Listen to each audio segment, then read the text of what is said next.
va proclamer, il vient après l'annonce de la fin, la destruction du temple et de la fin de cette période-ci qu'on vit.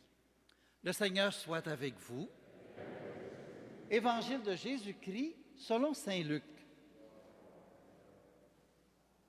Jésus disait à ses disciples, « Mais avant tout cela, on portera la main sur vous et l'on vous persécutera. On vous livrera aux synagogues et aux prisons. On vous fera comparaître devant des rois, des gouverneurs, à cause de mon nom. Cela vous amènera à rendre témoignage. Mettez-vous donc dans l'esprit que vous n'avez pas à vous préoccuper de votre défense. C'est moi qui vous donnerai un langage et une sagesse à laquelle tous vos adversaires ne pourront ni résister ni s'opposer. Vous serez livrés même par vos parents, vos frères, votre famille et vos amis. Et ils feront mettre à mort certains d'entre vous. Vous serez détestés de tous à cause de mon nom, mais pas un cheveu de votre tête ne sera perdu. C'est par votre persévérance que vous garderez votre vie. Acclamons la parole de Dieu.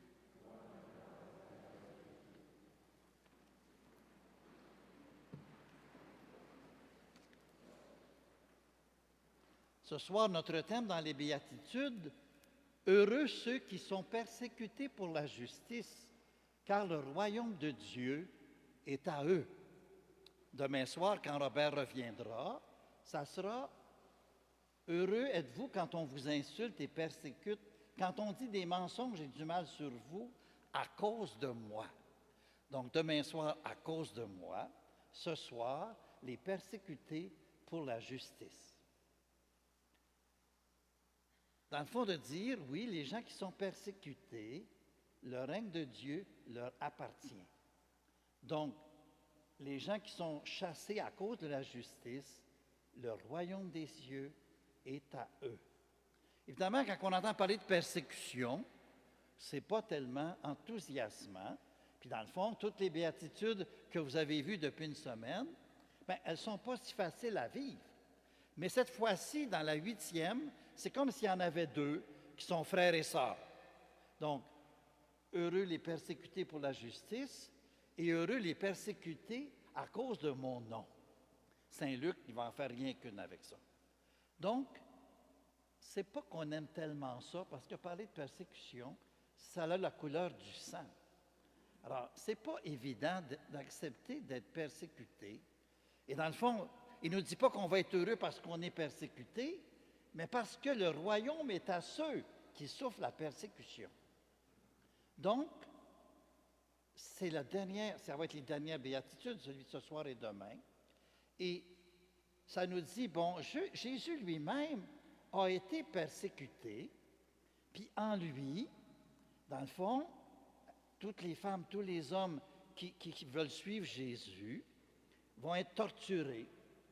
Si ce n'est pas physiquement, c'est psychologiquement, moralement. Les gens qu'on va dégrader, on va essayer de réduire puis dire qu'ils ne sont rien. Donc, ça tourne autour de la question de la justice, de la sainteté. Donc, bienheureux ceux et celles qui sont persécutés pour la justice. Avant Jésus, dans la première alliance, la communauté juive, il y a eu déjà des gens qui ont été persécutés pour la justice.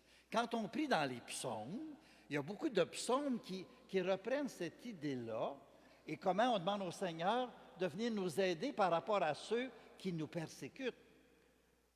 Le psaume 7, « Seigneur mon Dieu, tu es mon refuge, sauve-moi de mes persécuteurs, délivre-moi. Comme des lions, ils voudraient me déchirer, m'emporter sans que personne me délivre. » Donc, il y a plusieurs des psaumes où on fait allusion au fait que celui qui prie, il est persécuté. Alors, peut-être que l'exemple le plus clair de tout ça, parmi tous les prophètes qui ont été maltraités puis persécutés dans l'Ancien Testament, il y a le prophète Jérémie. Jérémie, dans le fond, on pourrait dire son ministère de prophète a été un long chemin de croix. Donc, Des fois, on lit ce qu'il nous dit, puis on dit, coudonc, il n'était pas bien dans sa peau. Pourtant, c'est pas ça, non. C'est pas quelqu'un qui est fragile, c'est pas quelqu'un qui est dépressif, mais il rencontre une situation très difficile.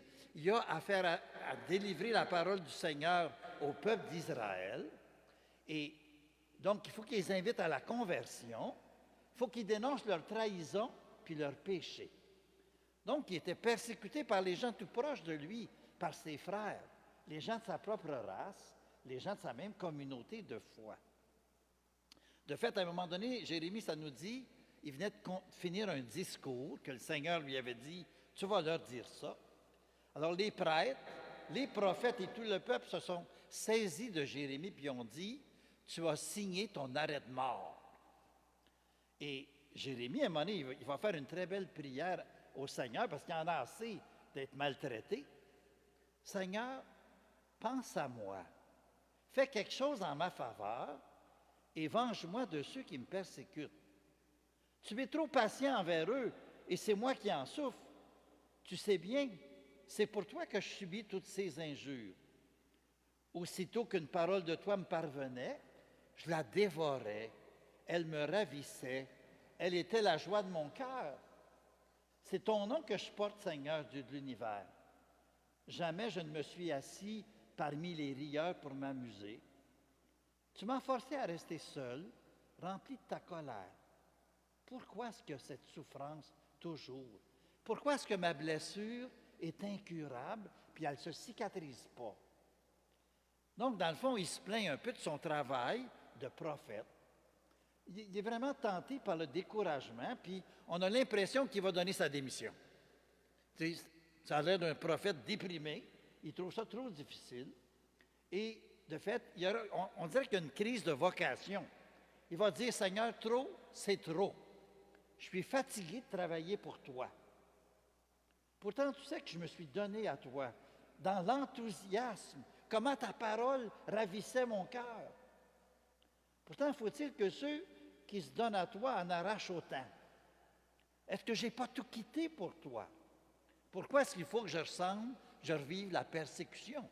Et dans le fond, on pourrait dire, est-ce que chacun de nous, on n'a pas eu des moments où notre prière ressemblait à celle-là?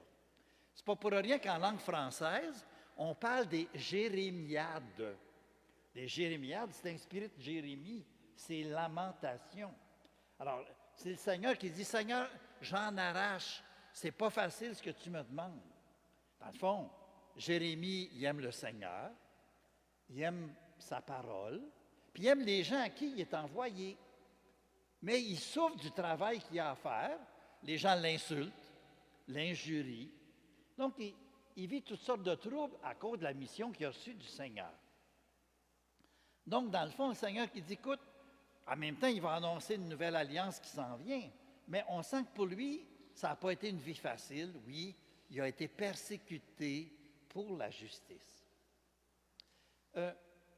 Avant de parler de Jésus, je pense qu'il faut se rappeler que quand les évangiles comme celui de Luc qu'on a proclamé dans la lecture de l'Évangile, ça a été fini d'écrire autour de l'année 80.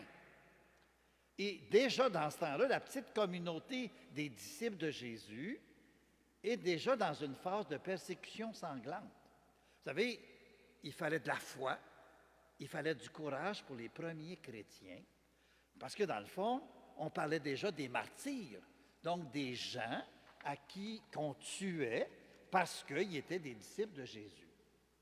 C'est peut-être pour ça qu'elle est comme double, qu'on va avoir 2 soirées autour de ça. Donc, on pourrait dire, Jésus, il nous dit ça, « Heureux ceux qui sont persécutés pour la justice ».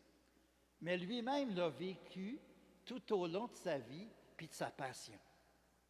Pensez à son agonie au jardin de Gethsémani. Puis il n'était pas agonisant parce qu'il était malade, mais c'était l'angoisse, la perspective de ce qui l'attendait de mourir. On dit que même, il y avait comme les sueurs devenaient comme des gouttes de sang qui perlaient de son front. Et lui-même va dire à son Père que ce calice s'éloigne de moi. Donc, on peut dire toute la douleur que Jésus porte. Il est abandonné de ses amis. Il est trahi par un des 12 qu'il avait choisi. Il est arrêté comme un voleur au mont des Oliviers. Il y a les coups de fouet quand il est flagellé. Puis en plus, il a été mis à nu pour ça. Après ça, on se moque de lui, on lui met une couronne, puis on fait comme s'il était le roi. On le hue sur le chemin du Golgotha avant de le clouer sur la croix en 2 malfaiteurs. Dans le fond, on pourrait dire Jésus, pendant toute sa vie publique, il a vécu un petit peu cette béatitude-là. Donc, on est peut-être appelé à réaliser que oui, si on veut suivre Jésus, si on veut être ses disciples, oui, on va être persécuté pour la justice. Évidemment, il faut faire attention. Il y a peut-être des fois qu'on va se croire un martyr, on se sent victime. On va dire, dans le fond, toute souffrance qu'on peut vivre ne vient pas du fait qu'on est engagé pour la justice, qu'on est attaché à Jésus. Peut-être que des fois, par un excès de zèle, je ne me mêle pas de mes affaires. Puis là, on me remet à ma place. Donc, des fois, il ne faut pas que je pense que c'est toujours à cause que je suis pour la justice. Des fois, peut-être qu'on va me réprimander, comme on dit au Madawaska, on va me bavasser. Mais on va me bavasser parce que j'ai manqué de jugement. Ou alors que quelqu'un me rejette parce que je me suis mêlé de sa vie privée, ça n'a pas de rapport avec la suite de Jésus. Donc, des fois, on nous reproche d'être indiscret. Puis peut-être chacun de nous, on a notre personnalité, notre tempérament, notre entêtement. Peut-être des fois, on est mesquin, orgueilleux, puis on veut défendre nos opinions. Mais il ne faut pas tout identifier ça avec la suite de Jésus. On pourrait dire, dans le fond, peut-être qu'on vit des petites persécutions, puis que finalement, on court après.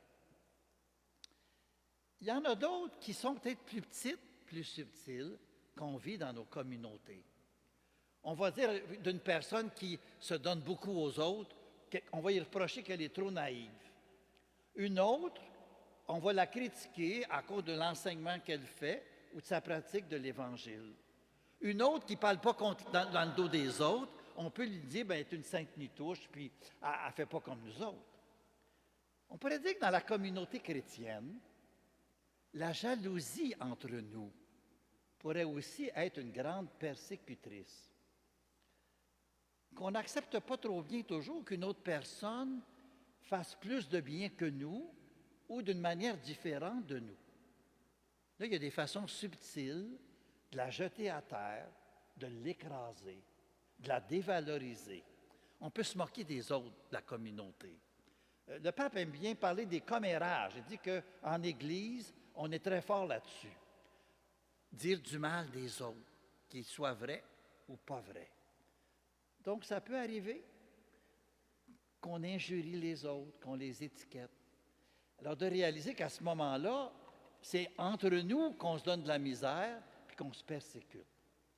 Donc, toute cette question de bavarder, porter des jugements contre les autres, entretenir des préjugés sur les autres autour de nous, c'est le pape François qui aime bien dire, c'est comme des petits coups d'épingle qu'on donne aux autres pour leur faire mal. Et dans le fond, ça vient comme diminuer les meilleurs enthousiasmes qu'on peut avoir. Ça peut venir éteindre les élans apostoliques ou missionnaires qu'on aurait. Et puis, le pape, en tout cas, depuis qu'il est là, il nous dit, bien, malheureusement, ça peut venir de frères et sœurs dans la foi. Ça peut venir de personnes qui travaillent en pastoral. Ça peut venir, tu sais, c'est des petits coups d'épingle religieusement donnés, malicieusement donnés, en voulant dire, ça se peut-tu qu'on aime à graffiner l'autre qui est à côté de nous? Alors, quand quelqu'un est très engagé pour s'occuper des démunis, ça peut déranger d'autres qui sont autour. On va dire, c'est un illuminé qui va revenir sur Terre, il pense sauver le monde. Alors, des fois, on va rire, puis on ne comprendra pas. Et là, on peut se poser la question, est-ce qu'on s'entraide mutuellement à être fidèles au Seigneur puis à son Évangile? Ou est-ce que des fois, on n'enfarge pas l'autre à côté de nous, puis on le ligote? Donc, des fois, il y a des choses qu'on ne peut pas faire nous-mêmes, mais d'autres peuvent faire joliment mieux que nous. Mais il y en a peut-être, des fois, on n'aime pas ça. Alors, réalisez que dans notre Église, dans nos communautés, ça peut arriver aussi. Donc, d'être conscient de ça, que ce n'est pas rien que de de donner sa vie puis de verser son sang, mais il y a toutes ces incompréhensions qui sont là. Alors, de réaliser, oui, il y a de nos frères et sœurs qui ont été décapités dans les dernières années à cause de leur foi. Mais il reste que, si on ne se sent pas persécuté, peut-être des fois on peut se demander, est-ce qu'on est des vrais témoins du Seigneur ou est-ce qu'on est un peu tiède? Est-ce qu'on prend vraiment notre croix? Alors, il y a un petit peu de ces questions-là. Heureux les persécutés pour la justice, le royaume des cieux est à eux. Puis Jésus le dit, si vous voulez me suivre, il faut prendre sa croix, puis me suivre. Puis il nous avertit, le serviteur n'est pas plus grand que son maître. S'ils m'ont persécuté, ils vous persécuteront vous autres aussi. S'ils ont obéi à ma parole, ils obéiront à la vôtre aussi. Alors, Jésus, il est honnête, il nous le dit. Donc, cette question-là, elle reste importante. On a un beau chant où ça dit « Il faut mourir pour vivre ». Bien, il y a quelque chose de vrai là-dedans. On se présente au Seigneur, puis on dit « Seigneur, oui, on croit ce que tu nous dis. Heureux les persécutés pour la justice. » Puis, quand on fait l'expérience qu'on vit ça, bien, Seigneur, aide-nous à marcher à ta suite, sachant que le règne de Dieu est à nous. Le Père Robert n'a pas laissé sa guitare. De fait, mes cours de guitare ne sont pas très avancés. J'ai donc demandé à la chorale d'exécuter le chant. Comprenez, je n'étais peut-être pas ici hier, mais moi aussi, j'ai Facebook. Alors, j'ai bien suivi le tout. Alors, on va accueillir le chant de Robert Lebel. Rien ne pourra jamais nous séparer de l'amour du Christ.